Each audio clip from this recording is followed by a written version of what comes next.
Welcome back to Heard Tell. Okay, we're going to talk some Congress. We always go to this guy, Eric Garcia. He is the congressional reporter for The Independent. Also got a great book out. We'll talk about that in a little bit. How are you, sir? Great to talk to you again. Doing all right. How you doing? I'm good. I'm a little worried about you and your job security because we did the State of the Union, but something that's not really getting reported much on, except I hear it from all the people that cover Congress. This Congress is doing nothing, and I thought that was a little bit of hyperbole, and then I went and looked at the Senate schedule. They're averaging one vote a day since they convened. One, Yeah. and it's usually a procedure. There's literally nothing going on in Congress right now. This is amazing. There is the Senate is literally, I was talking with a friend of mine. It's like basically at the end of the year last year, they passed the omnibus, and then after they're like, okay, we did what we needed to do. Because like if you remember, after Warnock won the runoff, Schumer said, we're just going to focus on judges. Judges, like he was taking a page out of Mitch McConnell's book. But there just have mostly, as you said, been procedural votes. There was like a vote to confirm an assistant secretary or something, but there, and I think there was one for a judge. But it's not like, you know, the much to the chagrin of Democrats, the judicial confirmation assembly line hasn't been initiated, and conversely, there hasn't been a lot of movement on really anything else. And then meanwhile, on the House side, and we can talk about the House later, Kevin has basically had to do a bunch of performative votes, I think it's fair to call them, to appease the gremlins in his conference. So yeah, they just haven't gotten anything done. What? Look, I'm all for gridlock because you can't screw anything up if you're not doing anything at all. But this is really remarkable stuff. Now, we knew some of this was going to happen because it's such a thin majority. You know, Yes. Even though the Democrats have the Senate, they have a slim majority also. So we knew some of this was baked into the cake. But this is really amazing for the start of a presidential election cycle. And let's all be honest, all the House members start running right around December. So they've got Yes. about, 8-9 months until they start running again. There's no sense of urgency. I know how much. Give me the ratio, though. How much of this is the gridlock of the situation? How much of it is leadership not knowing how to handle it and move the minutia of the Senate and the House? So I would say it's about a hybrid. I would say it's about 60-40. Part of it is, as you said, it's that they have, because on the Senate side, there's a 51-49 split. So there's that. Not counting the fact that Kyrsten Sinema basically became an independent. She still caucuses with the Democrats, but she's friendly with a lot of Republicans and votes for them sometimes. On the House side, the Republicans have a 10-seat majority that's going to become a 9-seat majority after a special election in Virginia. So part of it is just handling these very, very slim majorities. The other part of it is that they just did it is that on the Senate side, they hadn't sorted out their committees until like not this last week, but the week before. They had it because what happened is Eric Schmidt, the new senator from Missouri, wanted to be on Judiciary with Greitens, and then they didn't give it to him. So he wound up going on Veterans Armed Services, and then Hawley was went off Armed Services. So they've just been playing musical chairs because Republicans have one less seat. And then on the House side, they had trouble with sorting through committees because McCarthy, let's be honest, he wanted revenge after they kicked off Marjorie Taylor Greene and Paul Gosar. So there was a lot of back and forth on committee sortings on that one. And on top of that, they had to organize these new committees on China, COVID, and the Weaponization Committee. Yeah. Let's talk about that committee real quick. Eric Garcia joining us. There's been a lot of hubbub about it. Jim Jordan's heading it. Yes. What are they actually doing? Because everybody's got their opinions of it. You know, the Republicans are saying this is the hold accountable stuff. The Democrats are saying this is going to be a perpetual Benghazi hearing. What's the truth of it? What are they actually doing in the committees? And more to the point, how's Jim Jordan look, Jim Jordan's wanted this power for a long time. He's angled for it. Now he's got it. Yes. What's he actually doing with it? So this is the thing that I've said about Jim Jordan. The reason why he didn't want to be Speaker of the House is that being the guy in the chair is very different from being a bomb thrower, which is what he's been through the majority of his career. John Boehner used to call him a legislative terrorist. But now I think what he's trying to do is he's trying to split the balance between seeming like a responsible chairman of a committee while still being the guy who hoots and hollers about James Comey and Peter Strzok and Lisa Page. So I was actually in the room for the first 2 hours, I think, of that weaponization committee before my mom called, and you got to answer to mom no matter where she calls you. And so what basically they did is that they had this opening panel with Chuck Grassley, Ron Johnson, Jamie Raskin, and Tulsi Gabbard of all people. And basically Johnson and Grassley complained that the federal government was interfering with their FBI, with their investigation into the Biden family, and Tulsi Gabbard just went on to a whole tirade about how people were mean to her about and said that she was a Russian agent. It really just and a lot of it was, moaning and a lot of other things about the Twitter files and Elon Musk. So really the question, and I said this, my takeaway from it was the difficulty, I think, for a lot of Republicans on that committee is making the things that they care about seem like it's stuff that other people should care about. And that's really been the difficult thing. It has, but so far it hasn't necessarily, and given it's just the first week, so it hasn't produced the fruit, and it hasn't led to, the kind of wall-to-wall marquee headlines that I think Jim Jordan and Kevin McCarthy wanted it to have. Yeah, I'm part of that, Eric Garcia. This is not the January 6th committee. This is a fully staffed committee with both sides. The names on the Democratic side, for people that don't know, other than Debbie Wasserman Schultz, who headed up the DNC, so she has a little bit probably more of a national profile. Guys like Jerry Connolly, Sylvia Grace, Linda Sanchez, these aren't big-time names. These are people that know how to do committees, though. There's pushback on this thing. There is a back. By the way, Jordan's actually doing a pretty good job with fair time as far as the committee members go. Obviously, The witnesses are going to slant, but he's playing it straight with the committee members. He's doing his job in that regard. But that also means they're getting pretty close to equal time on this thing. I'm just looking at it from the outside, so I'm like, yeah, I know Macy and Gates and Stefanik's on these committees. Is there any way an outside observer is not just going to look at this and see it as a wash? Yeah, that's the other thing is so Jerry Connolly and Dan Goldman had, I think, some of the best questioning on the Democratic side. I think that Stacey Plaskett, who's the ranking Democrat, had pretty much had some good questioning and had a pretty strong opening statement. So the fact that so as you said, again, because this is a very narrow, because Republicans have a very narrow majority, it's not like they have a bunch of committee members who can just overwhelm the Democrats. That leads, like you said, to it kind of just people seeing this as basically a break even.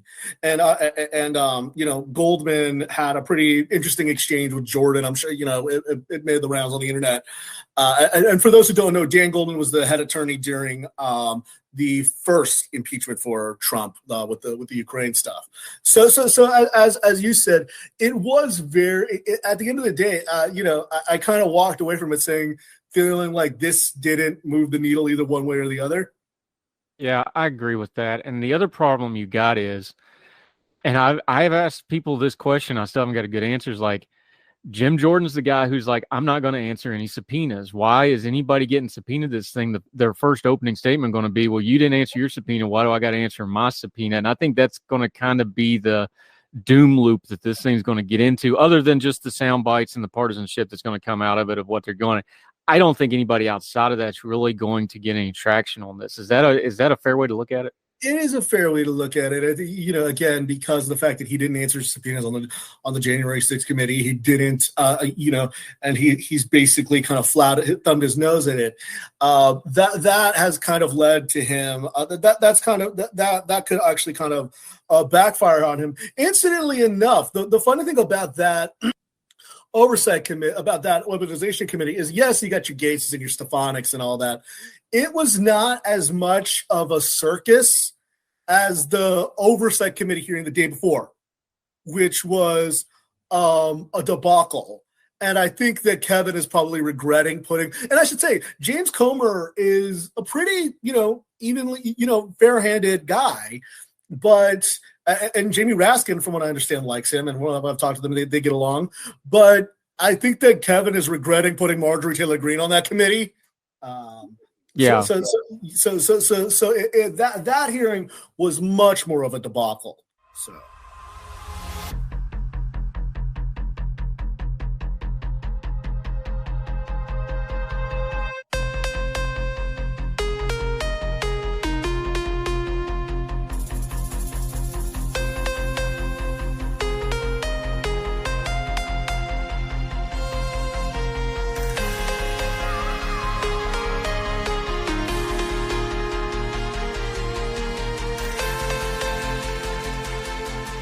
Yeah, I wanted to ask you about Marjorie Taylor Greene too, because I've got a little bit of a working theory on here.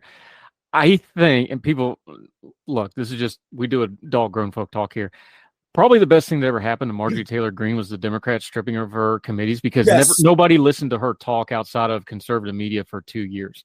Yes. Anybody that pays a lick of attention to her, they can't hide her now. And I know she's not the only crazy person in Congress. There's a couple on the Democratic side that say really Looney Tunes things, but she's just kind of, look, Kevin made the deal. Kevin McCarthy, she buddied up to Kevin to get her committee assignments back. She's got it. They can't hide her now, and she ought to be an in-kind donation to Democrats, because she is just so off the wall with this stuff. I think this, in the long run, is actually going to end up being her undoing, the fact that she's actually on the committees now. No question, because I remember, like, after she got stripped of committee, she says, "Oh, well, now I have more time to, like, do other things," back in, like, 2021. And weirdly enough, she was kind of right about that, because if you're on committees, that means you actually kind of have to do serious, important work. Say what you will about Matt Gaetz, but if you remember, the thing that he wanted when he twisted the knife into McCarthy was he wanted a chairmanship over I think it was for a subcommittee on armed services, which makes sense. He represents Pensacola. He represents the Panhandle. There's military bases there. Greene, doesn't have those same interests. It's not like she necessarily wants to, get something through across the finish line on education or government reform or things like that. She's just going to be, I think, fair to say, peacocking on these committees, and then these things are going to go viral. These things are going to go. These things are going to make the round on the internet. And incidentally enough, ironically enough, the person she's now on the committee, that she's on, oversight. She's now going toe to toe with AOC, which criticisms of her aside, and there are plenty of criticisms I've made criticisms of her. She's a good questioner in these hearings, and she doesn't peacock. So it probably might be their undoing. And as I said, Kevin might come to regret putting her on oversight, because she's going to be asking about the Twitter files and Elon Musk and, COVID origins. And she's also on the COVID origins committee as well. So that's going to be another thing. Yeah, Eric Garcia joins us. Okay, we've been beating up on the Republicans. Let's talk Democrats for a second.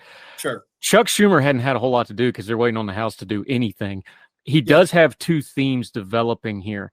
He's talking a lot about the debt limit, which all he's got to do is sit still, because they're going to pass a debt limit. Kevin painted himself on a quarter in there. So he's just waiting on that shoe to drop so he can hammer them. He is definitely just going to talk about China nonstop. This is all he's talking about now is China, China, China. He's got some simpatico with Mitch and the Republicans on this, so he can call it as a bipartisan issue. This is something that obviously the White House is going to be paying attention to. This is not, look, Chuck Schumer plans these things out. This is a theme. he's not going to get a whole lot of stuff from the House GOP, so he's just going to hammer this China stuff. Is that a fair way to assess where that's at? That is absolutely a fair assessment. And of course, with these unidentified objects, what was interesting, I'm sure you saw this on Saturday. Senator John Tester said that they found another object flying over the sky in Montana, and Tester put out a thing. And it was interesting when I saw it, and I interpreted it as, oh, Chuck's giving Tester, who hasn't made a decision about running yet, a little bit of breathing room. It is allowing him to kind of look like he's doing serious work. That's not to say that Tester is insincere, but it's allowing him to be seen as this, as keeping a monitor over this thing after another flying device came over the skies of Montana. That really stood out to me. And I was like, oh, Chuck Schumer's giving John Tester some breathing room.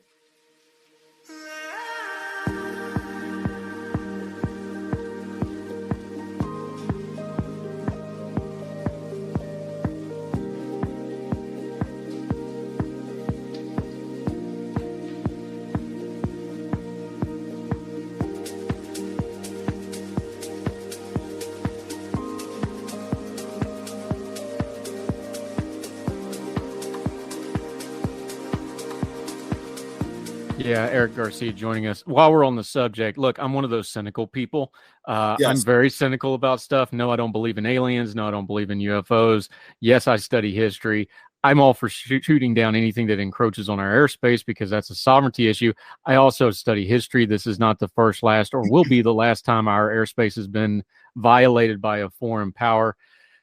Let's be adults here for a second. You just mentioned it. There's a political aspect to all these unidentified things getting shot down. And my question, when something comes out like this, is not, why is it happening? My second question is, why are we hearing about it? Well, I've got a little bit of a theory that we're hearing about this because this GOP Congress came in saying they're going to cut the DOD budget. There is now wide-ranging reporting that Biden's budget proposals is going to have an increase in DOD spending. Gee, Wally Willikers, wouldn't you know that anything vaguely looking like a threat that the DOD can answer is getting a whole lot of press? Look, there's politics involved in these stories. Yeah, I mean, now take into account with the first balloon that we knew of, not this last week, but the previous week, that wasn't spotted by the DOD. That was spotted by people in Montana. But the fact that they shot down the device over the coast of the Carolinas, and the fact that that was interesting. That the fact that Admiral Kirby, John Kirby, who's the NSC spokesman, spent basically the entirety of the press briefing last week on Friday talking about it.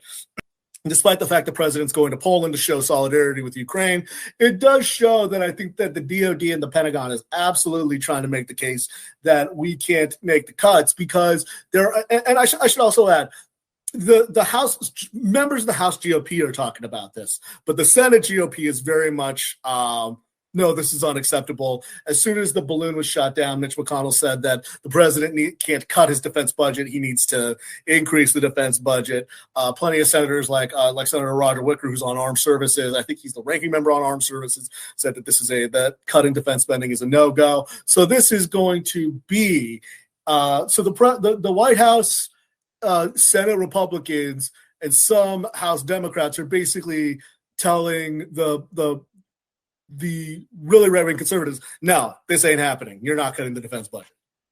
Yeah, and there's a lot here. Defensive like education is like, well, you can't do it. Most of the budget has nothing to do with the frontline troops. That's what they're talking about cutting. So this is just kind of the old administrative. Yeah, there's plenty to cut in the DOD that wouldn't hurt the troops whatsoever. Okay, Eric Garcia, the debt ceiling is going to be the theme because there's nothing else going on. There's going to be a deal here of some kind.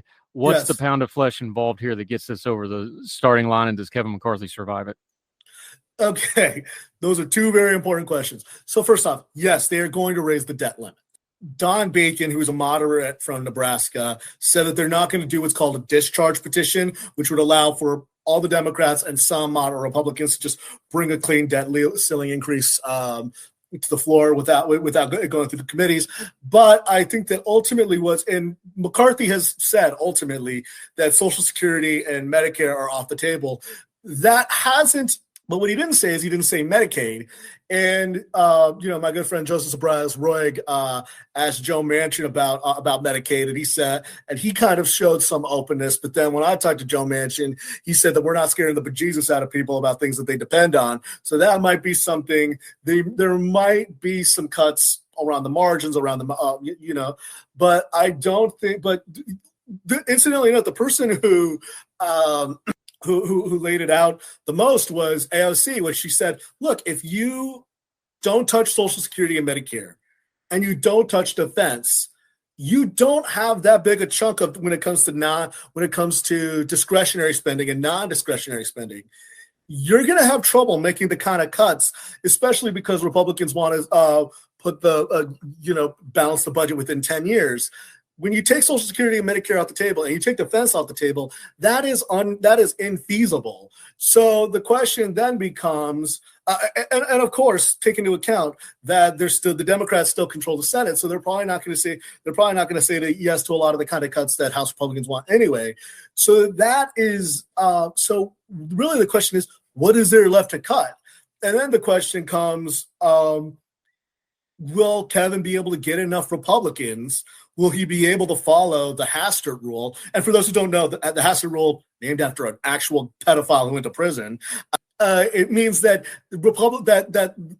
House Republicans need to get a majority of their party to put anything on the floor. I don't know if that can actually get to the floor. So without Kevin having to ask the Democrats for a hat in hand.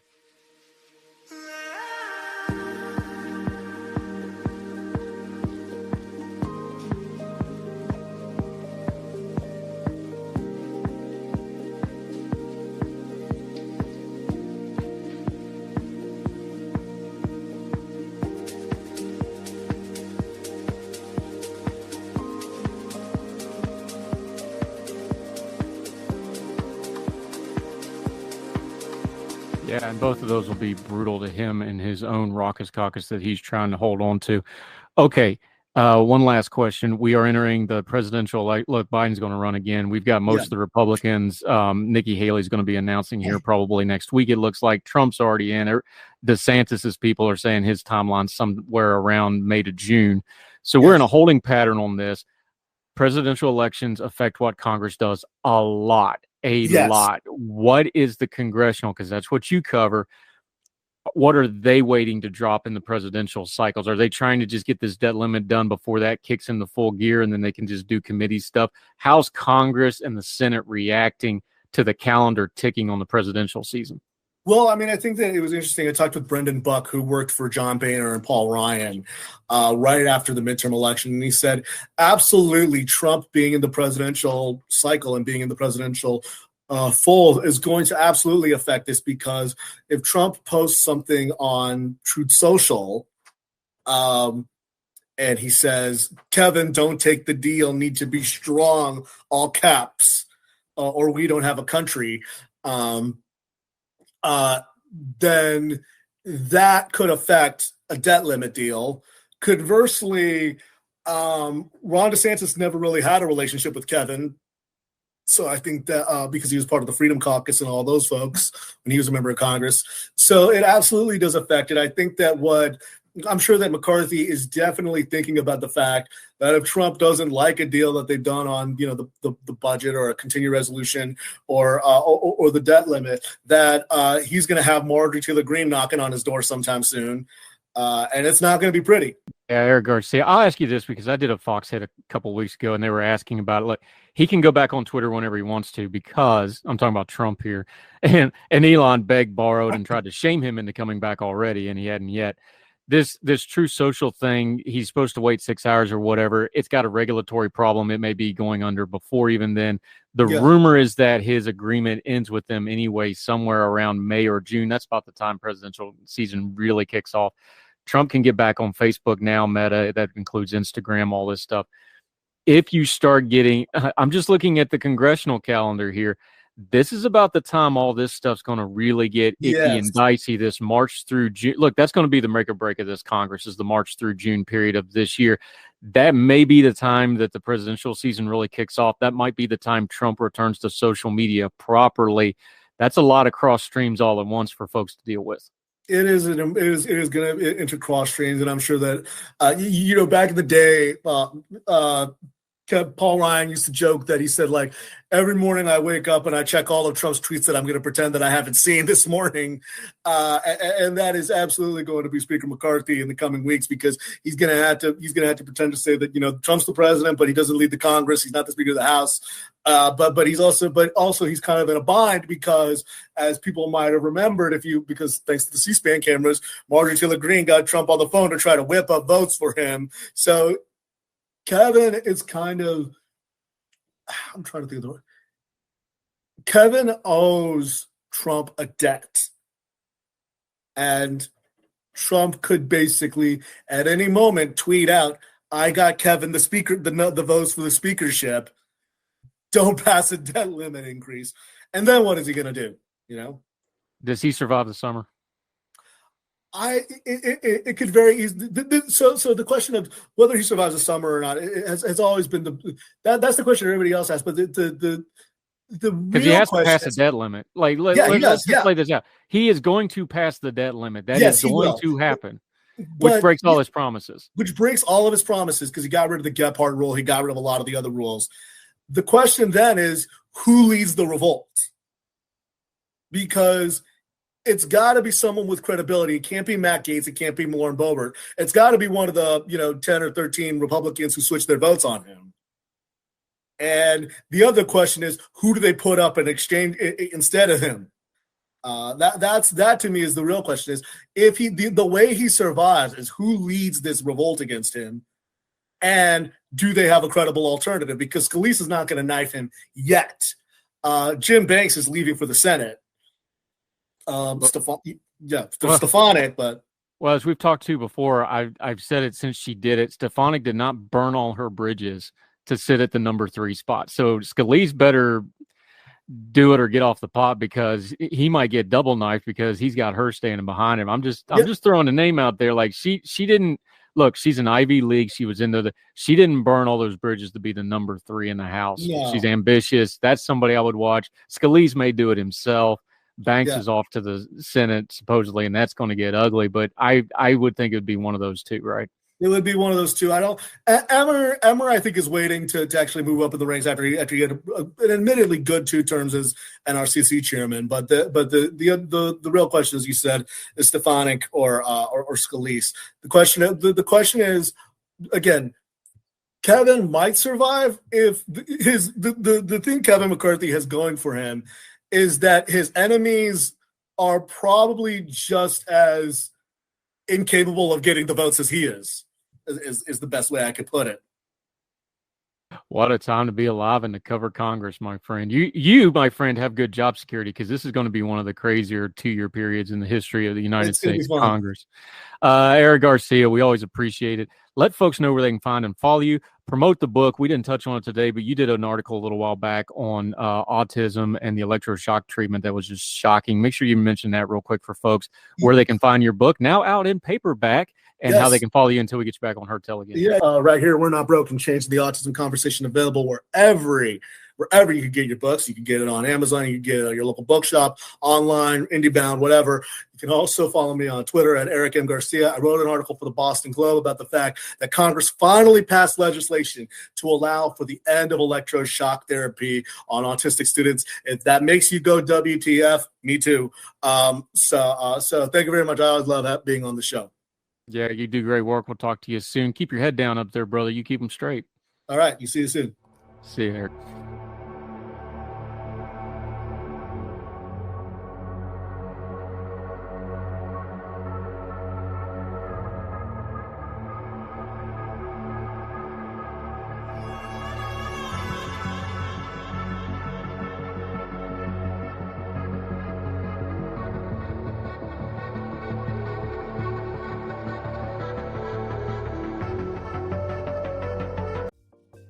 Folks, if you've listened to the Heard Tell program, you've heard our friend Gabriella Hoffman, but you need to make sure you're checking out her podcast, District of Conservation. It's a podcast exploring the nuances of true conservation efforts from DC and beyond. From topic discussions to exclusive interviews with conservation and energy newsmakers, Gabriella keeps listeners appraised of the latest news stories while elevating important voices. Listen to District of Conservation on Apple Podcasts or wherever podcasts are played. Folks, you've heard of Ethan Brown on the Heard Tell show a couple of different times, but if you're interested in learning about how to discuss things like climate change without all the politics and doom and gloom, head over to his podcast, The Sweaty Penguin. Sweaty Penguin is a late-night comedy-style climate podcast working to add nuance, critical thinking, humor, and hope to the climate conversation. They got over 100 episodes already, breaking down weekly news stories and specific topics, from the vanilla to the ADHD to the international accountability to orangutans. Yes, I know, it's a comedy thing, so just go with it. But each time, exploring different ways we can make progress on these issues while still helping the economy, health, security, and everything else we care about. If you feel overwhelmed, exhausted, or excluded by today's climate change discourse, this is the podcast for you. Find The Sweaty Penguin wherever you get your podcasts or at www.thesweatypenguin.com.